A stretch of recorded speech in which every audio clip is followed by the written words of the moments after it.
Buenas tardes, Namaste.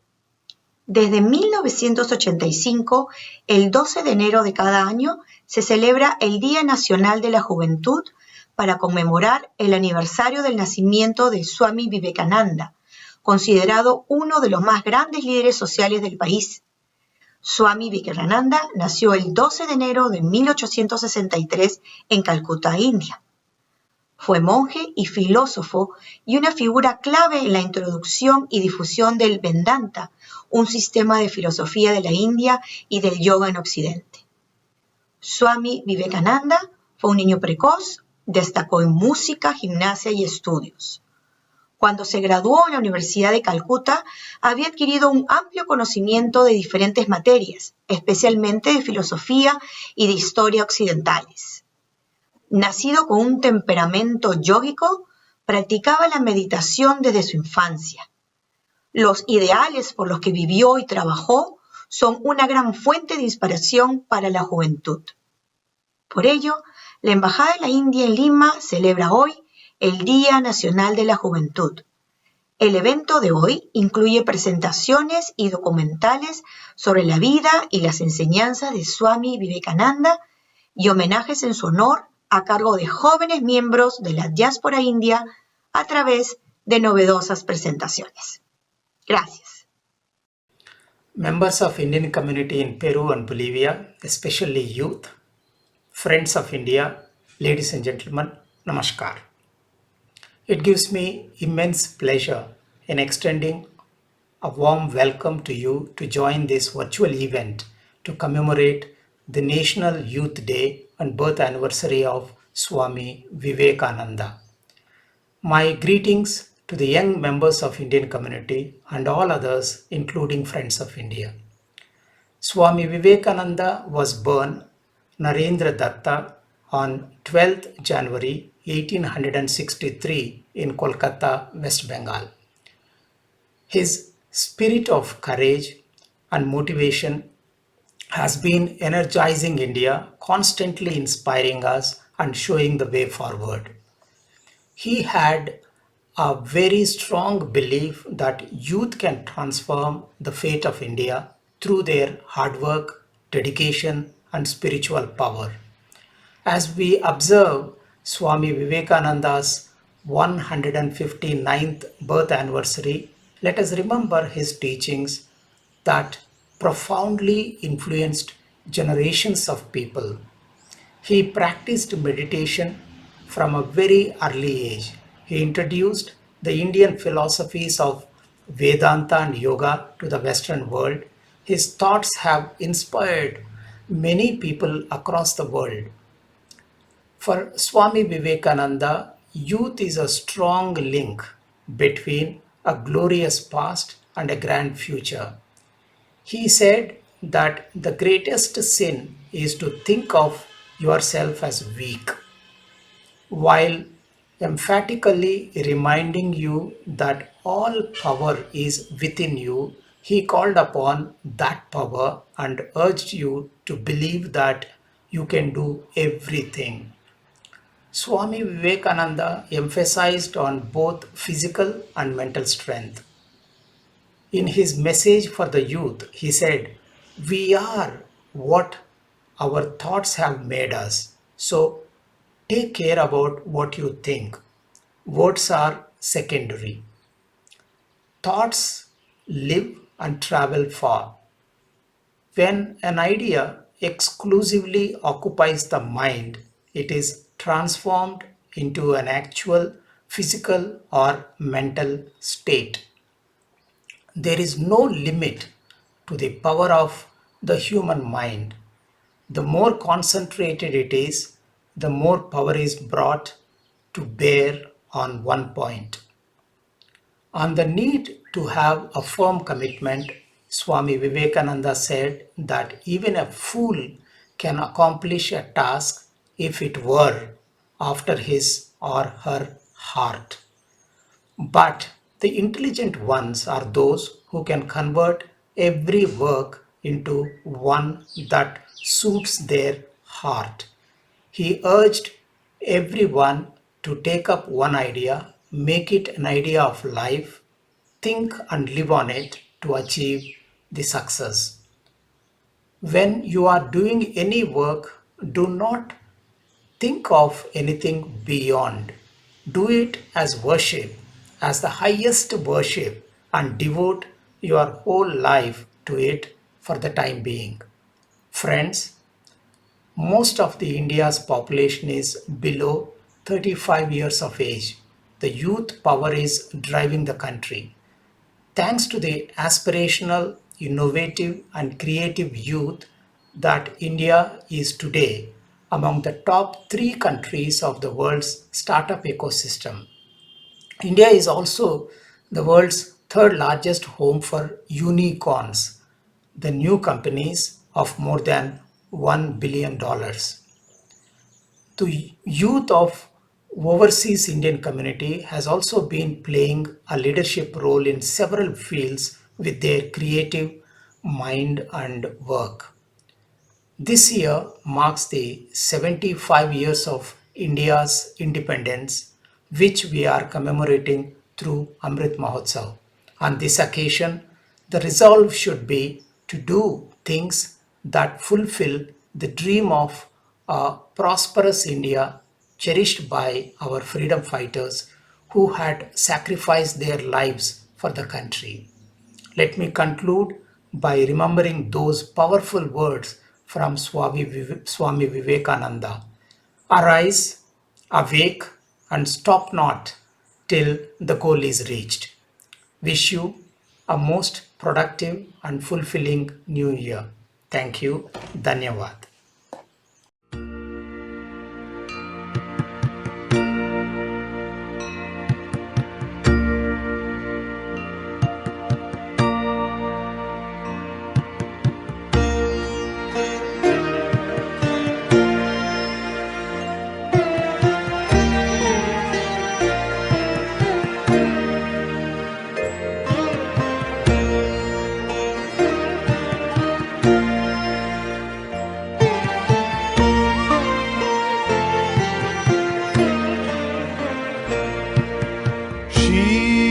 Shiv महाशिव शिव राम कृष्ण नाम ब्रह्मा विष्णु सर्वदेव राम कृष्ण दीप्त नाम कार्तिकेय गणपति विश्वकर्मा विश्वमा युगदेव राम कृष्ण ब्रह्मणा शिव शिव महाशिव शिव राम कृष्ण नाम।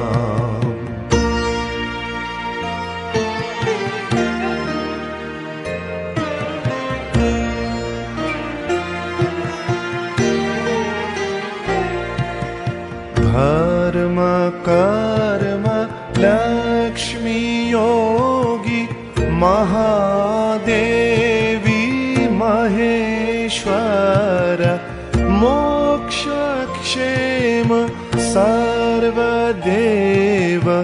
देवी श्री योगेश्वर दुर्गा शिव सत्य श्रेष्ठ श्रेय श्रेयाधीश्वर ज्ञानी स्थूल महाशून्य राम कृष्ण बोधीश्वर शिव शिव महाशिव शिव राम कृष्ण नाम।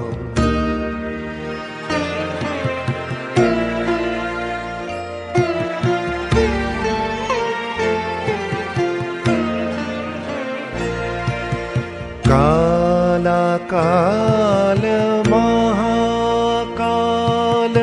काली श्यामा नित्यकाल सत्यासत्य परम सत्य देव श्री महेश्वास शंख चक्र गदा पद्मधारी श्रीनारायण आदिदेव रामकृष्ण सर्वदेवधीश्वर शिव शिव महाशिव शिव रामकृष्ण नाम।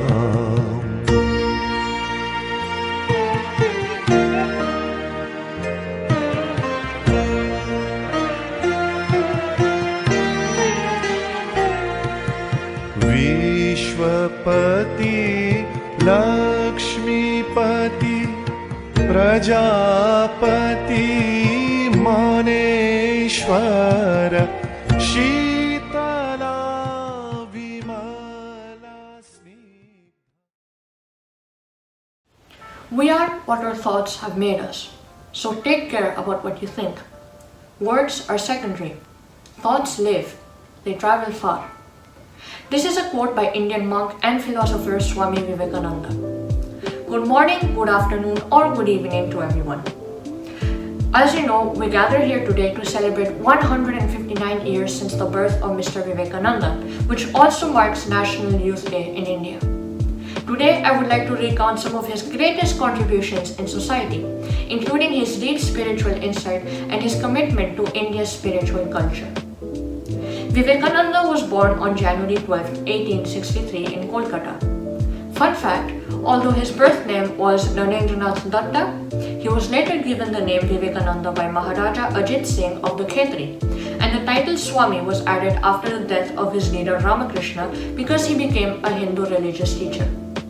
Born into an upper middle class family in Bengal of the Kayastha caste, also known as the scribes caste, he was educated at a Western style university where he was exposed to Western philosophy, science, and Christianity. Even with his Western influenced teachings, Vivekananda became the most notable disciple of Ramakrishna, a notorious Hindu practitioner who demonstrated the essential unity of all religions. During his time under the teaching of Ramakrishna, social reform became a prominent element of Vivekananda's thought. He joined the Brahmo Samaj, also known as the Society of Brahma, dedicated to eliminating child marriage, illiteracy, and determined to spread education among women and lower castes.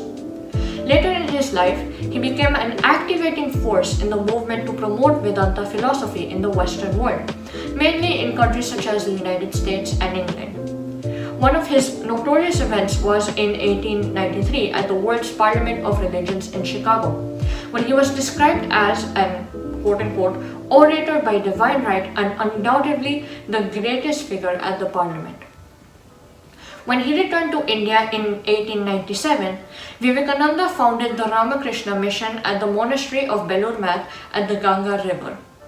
Vivekananda founded this society with a twofold purpose. First, to spread the teachings of Vedanta as embodied in the life of his leader Ramakrishna, and second, to improve the social conditions of all Indian people regardless of religion, caste, or socio-economic situation. The founding of this society is considered to be the last big contribution of Vivekananda before his death. On July 4, 1902, he died while doing meditation at 39 years of age. He was cremated on the banks of the Ganga River. It is important to realize all of the contributions that Vivekananda ji made to modern religious tolerance and societal cooperation in our modern world. Problems like poverty, education, agriculture, and women empowerment were present in the era of Swami Vivekananda and are still persisting. These were issues that Vivekananda pondered over and gave solutions to, and his ideals still hold good in modern society. Hopefully, this little recap of Vivekananda's life has given you insight to the problems we face today and will inspire you to move forward as an activist against discrimination and injustices of all kind. Thank you for watching and happy National Youth Day to everyone. After his enlightenment, many disciples gathered around the Hindu mystic and religious leader Ramakrishna Paramhamsa. One of Ramakrishna's disciples was a young Swami Vivekananda. Vivekananda was the first yogi to go to the United States in 1893 to attend the World Parliament of Religions in Chicago, after which he sparked a spiritual surge. Ramakrishna had a very different kind of attachment towards Vivekananda because he saw him as a means to carry his message to the world. On his own, Ramakrishna could not carry his message and saw Vivekananda as a vehicle. There is a very wonderful incident that I'd like to narrate that happened in Vivekananda's life. One day, his mother was very ill. Vivekananda realized that he had no money on his hands and that he could not provide her with the necessary medicine or food. It made him very angry that he was not able to take care of his mother when she was very ill. He went to Ramakrishna and told him, all this nonsense, this spirituality, where is it taking me? If I had a job and done the things I was supposed to do, I could have looked after my mother today. I could have given her food. I could have given her medicines. I could have given her comforts. Where has this spirituality taken me? Ramakrishna replied, does your mother need medicine and food? Why don't you go and ask Goddess Kali what you want? This seemed like a good idea to Vivekananda, and he went to Kali's shrine. After about an hour, he went out and Ramakrishna asked him, did you ask Kali for food, money, and anything else that your mother needs? Vivekananda replied, no, I forgot. Ramakrishna said, go back inside and ask. Vivekananda entered the shrine again and returned after 4 hours. Ramakrishna asked him, did you ask Kali? Vivekananda replied, no, I forgot. So Ramakrishna said again, go in again, and this time do not forget to ask. Vivekananda entered and after almost 8 hours came out. Ramakrishna asked him again, did you ask Kali? Vivekananda replied, no, I'm not going to ask. I have no need to ask. Ramakrishna replied, that is good. If you had asked for anything at the shrine today, this would have been the last day between you and me. I would never have seen your face again, because a fool who asks doesn't know what life is about. A fool who asks has not understood the very foundations of life. So, what is the moral of the story? Indeed, praying is a noteworthy quality of life. However, we must not resort solely to the act of praying to receive something in return. Our own hard work and dedication is also important to achieve the same. I'm Arnav Sahu, and thank you for listening to this anecdote. I hope that Vivekananda Ji's experiences can also be helpful in your lives. Man comes from God in the beginning, in the middle he becomes man, and in the end he goes back to God. Infinite patience, infinite purity, and infinite perseverance are the secret of success in a good cause. Namaste. My name is Arvind Arora. I wish you all a very happy National Youth Day. On this day, I'm going to share a beautiful quote by Swami Vivekananda. Talk to yourself once a day. Otherwise, you may miss meeting an excellent person in your life. Thank you. Now I'm going to show you the 12 asanas of Surya Namaskar.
Hello everyone. Today we celebrate National Youth Day to commemorate the birth of Swami Vivekananda ji. My name is Divyanshu Pathak. And my name is Sudhanshu Pathak. We are going to say some quotes that Swami Vivekananda ji said throughout his life. Take risk in your life. If you win, you can lead. If you lose, you can guide. Arise, awake, and don't stop until the goal is achieved.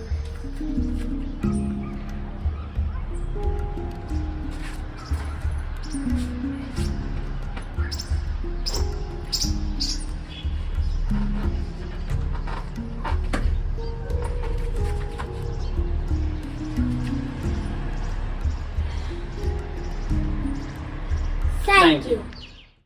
My name is Swami Khan. On the birth anniversary of Swami Vivekananda ji, which is also celebrated as National Youth Day, I am going to tell you a famous quote by him, which is, "Those who serve others serve the Lord in true sense." Thank you and Jai Hind.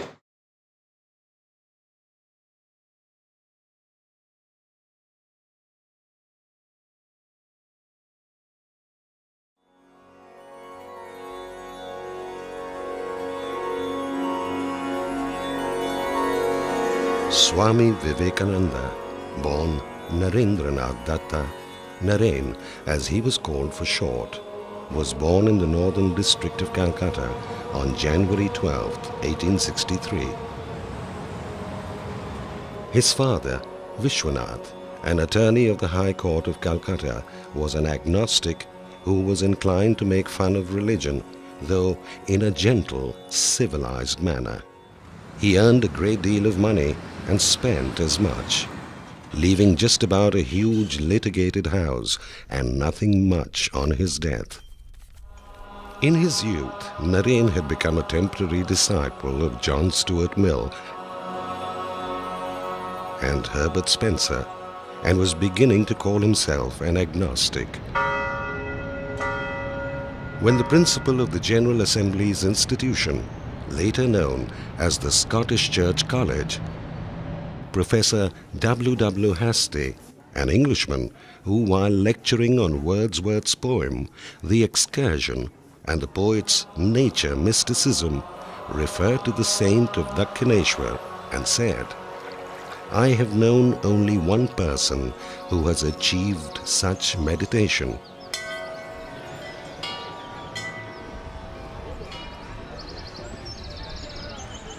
And that is Ramakrishna of Dakshineshwar." You'll understand better if you visit this saint. Among the students who heard Professor Hastie, it was Naren who made the trip, and the rest is history.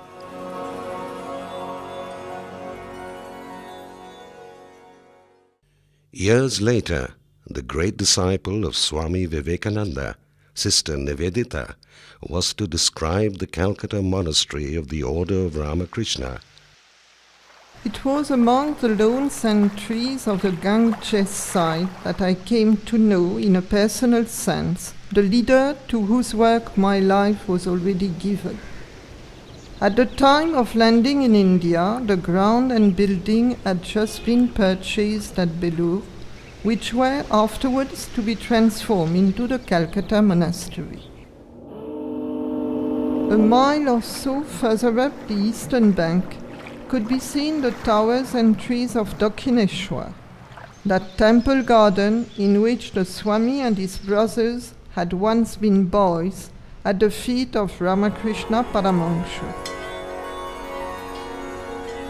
To our cottage here then came the Swami daily, at sunrise, alone or accompanied by some of his brothers. And here, under the trees, long after our early breakfast was ended, we might still be found seated, listening to that inexhaustible flow of interpretation, in which he would reveal to us some of the deepest secrets of the Indian world.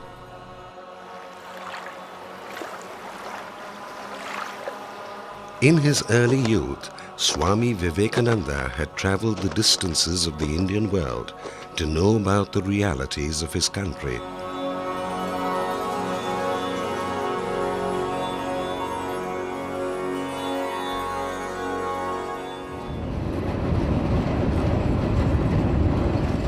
understanding the wealth of the experience required meditation.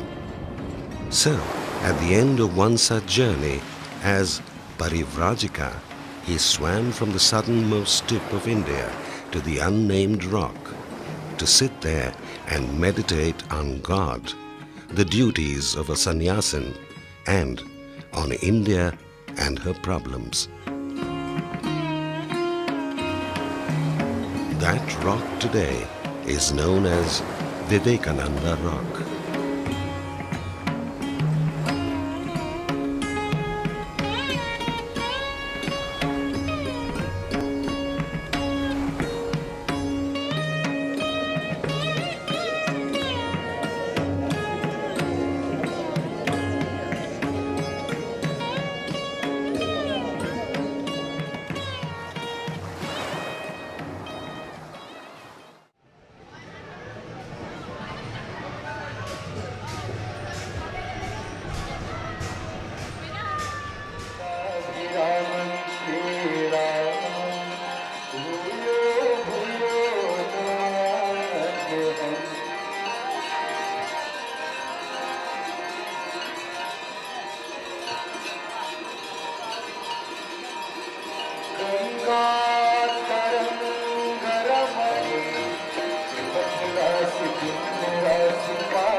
His search for a deeper sense of India took Swamiji to some of the sublime spiritual spots of India, like Varanasi.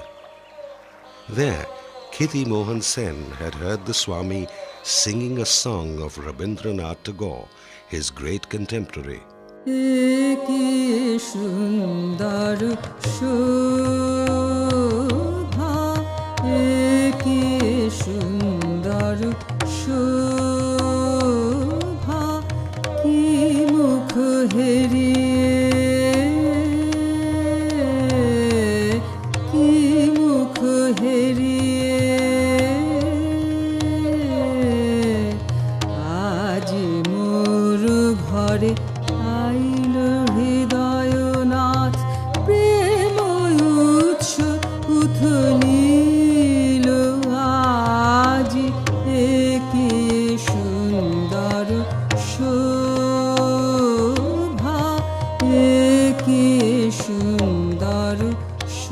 Another of his favorite places of meditation and self-education was the hills of Almora.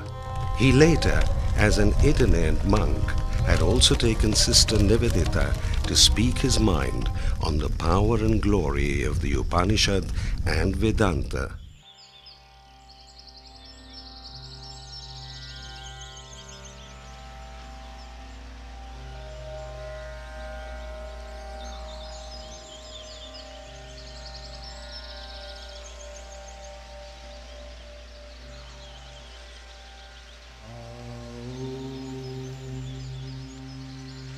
In one such discourse, he had said, "I see that India is a young and living organism.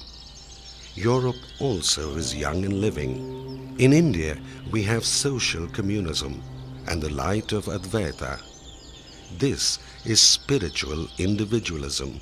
In Europe, you are socially individualistic, which is spiritual communism. What? Rise at the expense of another? I didn't come to earth for that. Now we must help the Indian experiment as it is." This is where Nivedita stayed whenever in Almora.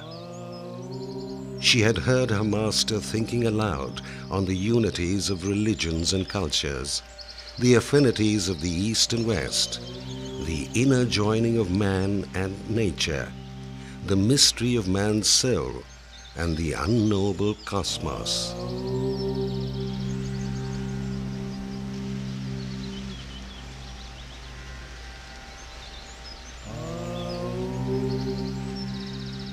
Like the French philosopher Pascal, he could have compared man to the vast universe. What is man? No more than a reed compared to the universe. But the universe does not know itself and cannot know itself without me. Swamiji, during one such conversation with Sister Nivedita in Kashmir, ruefully said, "It will need another Vivekananda to understand what this Vivekananda was." This Vivekananda, the world now realizes, was a lonely man traveling in the mysterious universe in search of one single and simple thing: truth. The truth about man. The truth about man's relation to God.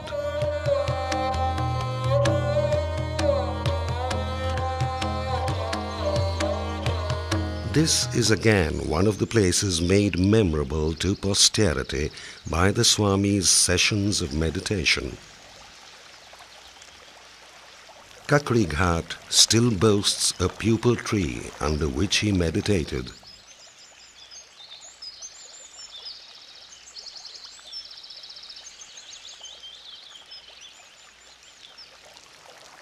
By the flowing stream, he sat on one of these rocks a great number of times, meditating, planning, arguing with himself, and wondering how to make use of his monkhood for the betterment of India.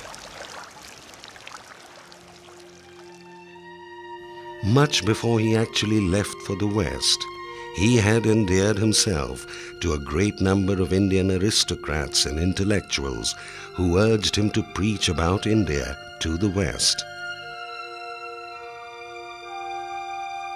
The opportunity arrived on the fateful day of September 11, 1893, when he stood before the world, as it were, at the Parliament of Religions in Chicago.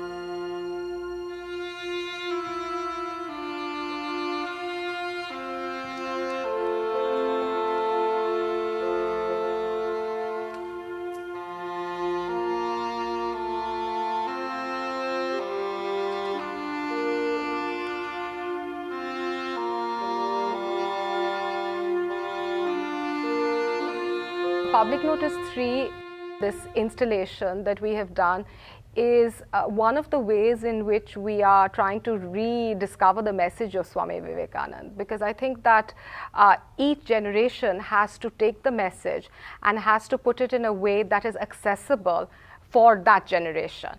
And this contemporary installation, which focuses on the message of Swami Vivekananda, I think has been immensely popular amongst young people who are fascinated by the lights, because the words are in these different colors of Homeland Security, and others are completely transformed by the words itself. I mean, the words are so magical and so poetic. So I think that it is for every generation to find a relevance and to make the message contemporary. I think we have this tendency in India of putting everyone on a pedestal and then, just treating it as something from the past. But in fact, if we can make him relevant today, that's the way we continuously keep him alive and keep him relevant. And Public Notice 3 was a way to make Swami Vivekananda's message in Chicago relevant not only to Chicagoans, but it's relevant throughout the world today. It is a speech that really cuts across all boundaries of geography. And it's not just about Hinduism. The speech is such a beautiful speech. It is so poetic. And it is not just about India. It's actually a speech of our times. So relevant today in this post-9/11 world. We now introduce you to Swami Vivekananda from India and request him to address us. Swami Vivekananda.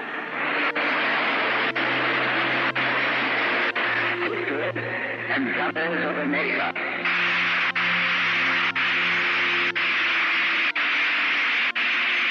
It fills my heart with joy unspeakable to rise in response to the warm and cordial welcome which you have given us. I thank you in the name of the most ancient order of monks in the world. I thank you in the name of the mother of religions.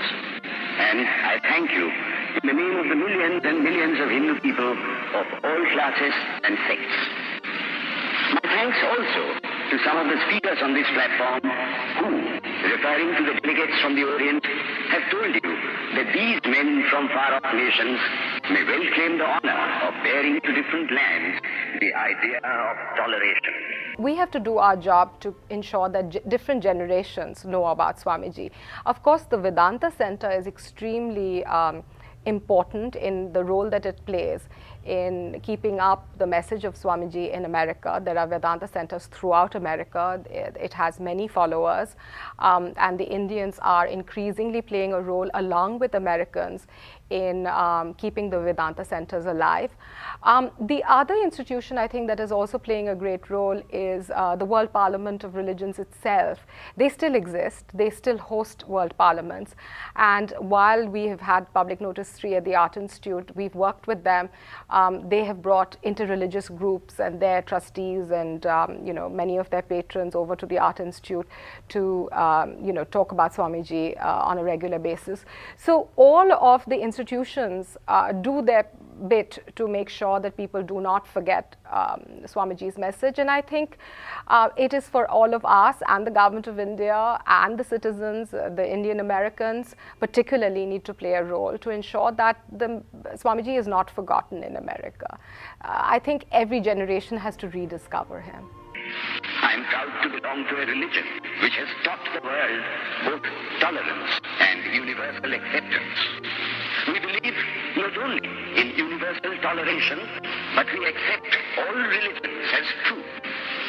I am proud to belong to a nation which has sheltered the persecuted and the refugees of all religions and all nations of the earth. I am proud to tell you that we have gathered in our bosom the purest remnant of the Israelites who came to southern India and took refuge with us in the very year in which their holy temple was shattered to pieces by Roman tyranny. I am proud to belong to the religion which has sheltered and is still fostering the remnant of the grand Zoroastrian nation. I will quote to you, brethren, a few lines from a hymn which I remember to have repeated from my earliest boyhood, which is every day repeated by millions of human beings. As the different streams, having their sources in different places, all mingle their water in the sea, so, O Lord, the different paths which men take through different tendencies, various though they appear, crooked or straight, all lead to thee. The applause that punctuated Swamiji's talk thundered out at its close. The people had recognized their hero and had taken him to the hearts. Thenceforward, he was the star of the Parliament. At the end of his fourth lecture at the Parliament, one great convert to Vedantism was the American intellectual William Ernest Hawking, who wrote years later, "For me, this doctrine was a startling departure from anything which my scientific psychology could then recognize."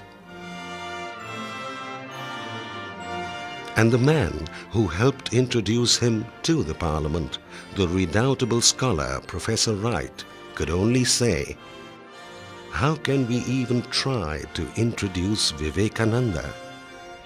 Do we ask the sun what its right is to light the earth?"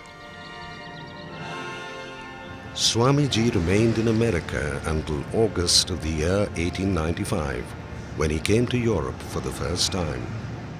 In September, he found his way to England, and a month or so later, he began teaching in London. Sister Nivedita, in her marvelous memoirs, "The Master as I Saw Him," writes, It is strange to remember, and yes, it was sure my good fortune, that though I heard the teachings of my Master, the Swami Vivekananda on both the occasions of his visits to England in 1895 and 1896, I yet knew little or nothing of him in private life until I came to India in the early days of 1898.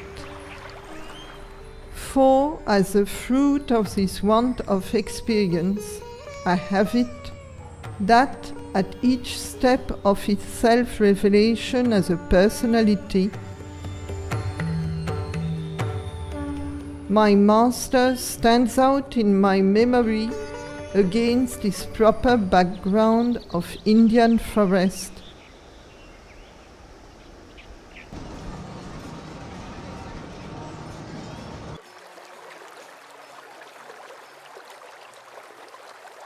city and highway, and Eastern teacher in an Eastern world. Like a host of other Western disciples, Nivedita too realized that Swamiji had every right to proclaim with authority from the Gita.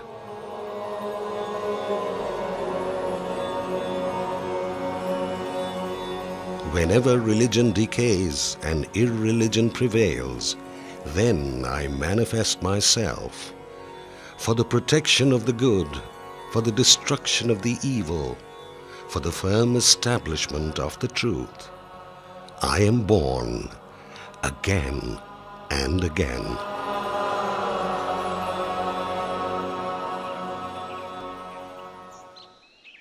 It was to establish this truth to the heart of the millions that Swamiji and his brotherhood later developed the Ramakrishna Mission Ashram at Belur.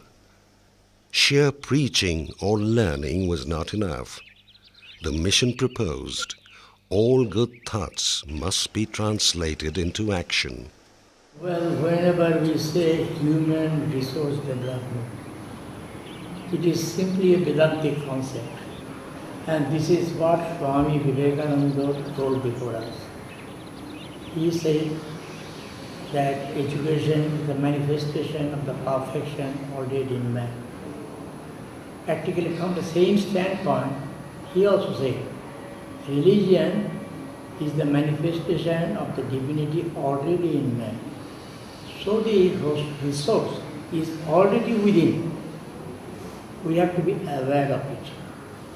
We must be equipped with those skills and those ideas by which we can manifest and make the best use of the resources.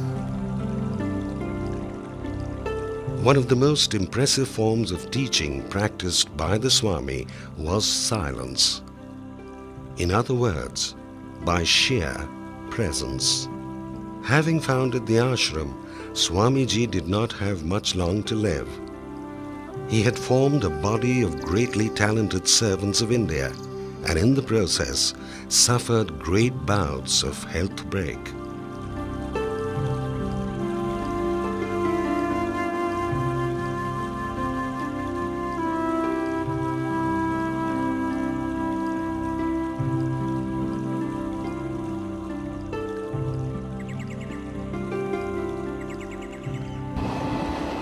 He again started revisiting the places that made him what he was. Varanasi, then Almora,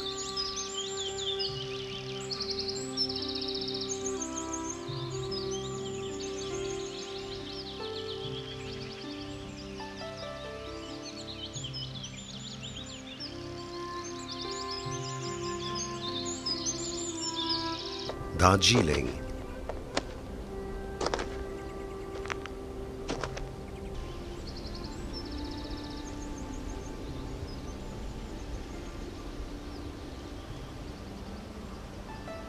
Nivedita in her book recalls a most beautiful journey with the Swamiji to Kheer Bhavani. Everything in our life up to the time of the pilgrimage to Amarnath had been associated with the thought of Shiva. Each step had seemed to draw us closer to the great snow mountains that were once his image and his home.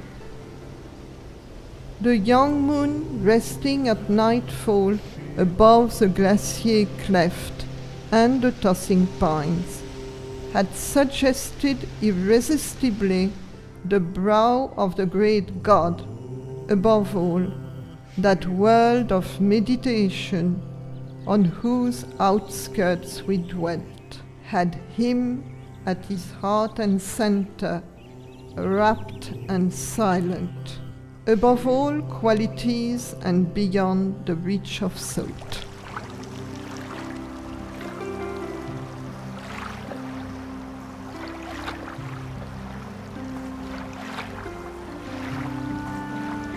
From that time onward, the monks and thereafter the devotees who believe in Ramakrishna Vivekananda philosophy, they have dedicated themselves to different kinds of activities. Today, you will find 172 centers all over the world. And in India, there are 130 centers, both mott and mission. They are engaged mostly in educational activities and also medical services, and special attention has already been given to the tribals and marginals. There is a big area which has been covered by Ramakrishna Math and Ramakrishna Mission.